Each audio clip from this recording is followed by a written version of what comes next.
السلام علیکم۔ آج ہم اپنا لیکچر شروع کرتے ہیں جملہ انشائیہ۔ ٹھیک ہے، جملہ انشائیہ انشاء سے نکلا ہے جس کا مطلب ہے پیدا کرنا۔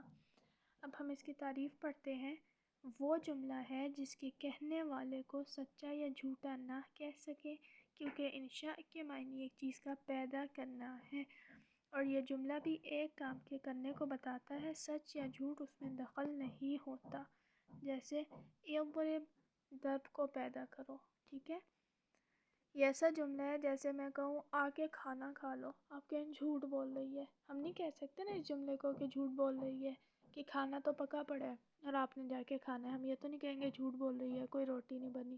ٹھیک ہے، تو جملہ انشائیہ وہ ہوتا ہے جس میں ہم سچا یا جھوٹا نہ کہہ سکیں۔ ٹھیک ہے، آگے دیکھیں جملہ انشائیہ کے کچھ اقسام ہیں۔ سب سے پہلے ہے امر۔ میں نے آپ لوگوں کو پہلے بھی بتایا تھا امر کیا ہوتا ہے، جس میں کسی کام کا حکم دیا جائے۔ تو امر کا کیا مطلب ہے، جس میں کسی کام کا حکم دیا جائے۔ اضرب، تم مارو، ہم کسی کام کا حکم دے رہے ہیں نا کہ تم جا کے مارو۔ آگے نہیں، نہیں کیا ہوتا ہے کہ ہم کسی کام سے اس میں روکیں۔ امر کسی کام کا حکم دیا جائے۔ آپ لوگ میننگز اپنے ساتھ ساتھ لکھ لیجئے، الگ کاپی پینسل یا جو بک ہے اسی کے ساتھ لکھ لیں۔ امر جس میں کسی کام کا حکم دیا جائے، نہیں جس میں ہم کسی کام سے روکیں۔ جیسے لا تضرب، تم مت مارو۔ استفہام، استفہامیہ جملے کون سے ہوتے ہیں، جس میں ہم سوال کریں۔ حل کا مطلب ہوتا ہے کیا، اور یہ سوال کرنے کے لیے استعمال ہوتے ہیں۔ حل، ما، من۔ ٹھیک ہے، من کا مطلب ہوتا ہے کون، ما کیا، حل کیا۔ تو حل کیا، ضرب مارا، زید زید نے، کیا زید نے مارا۔ یہ استفہامیہ سوال ہے نا، ہم سوال کر رہے ہیں کہ کیا تمہیں زید نے مارا۔ آگے دیکھیں تمنا، جس میں کسی چیز کی تمنا کی جائے۔ تمنا جملہ کون سا ہوتا ہے، جس میں کسی چیز کی تمنا کی جائے۔ یہ آپ لوگ لکھ لیں ساتھ ساتھ۔ لیتا، لیتا یوز ہوتے ہیں کاش، کسی چیز کی تمنا کرنے کے لیے ہم یوز کرتے ہیں لیتا، کاش۔ زیدن، زید، حاضر، حاضر ہوتا، کاش زید حاضر ہوتا۔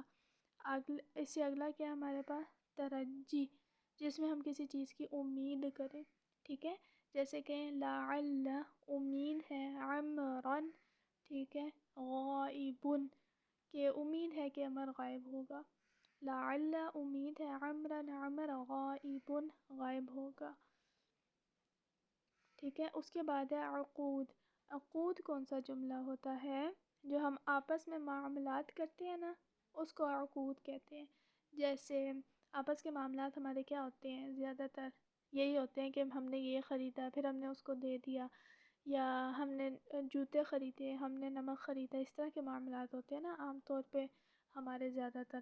تو عقود ہوتا ہے جو ہم آپس کے عام معاملات وغیرہ طے کرتے ہیں۔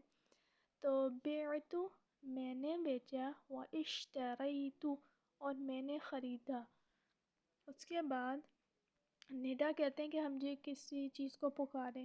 ندا جیسے یا اللہ، اے اللہ، ہم اللہ تعالیٰ کو پکار رہے ہیں نا، یا جیسے ہم دعا وغیرہ میں پکارتے ہیں تو اس کو کہتے ہیں یا اللہ، اے میرے رب۔